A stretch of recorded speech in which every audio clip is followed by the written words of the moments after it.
ang bumubuo ng mga presentation, si Mommy.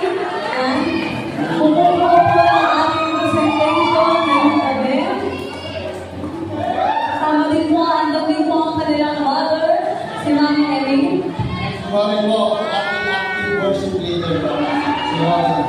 Yan, sample yan, sample. Si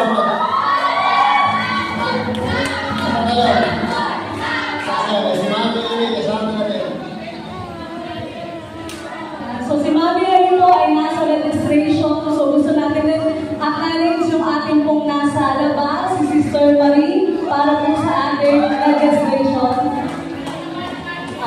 Si Sister Pinky po. So sila Sister Pinky po, Sister Pinky Ted, kasama yung kanyang mga anak dito. So kasalukuyan po na sila ay nag-aasikaso sa pagkain. Yan. At syempre po sa mga humaba ng ating mga tilon, si Brother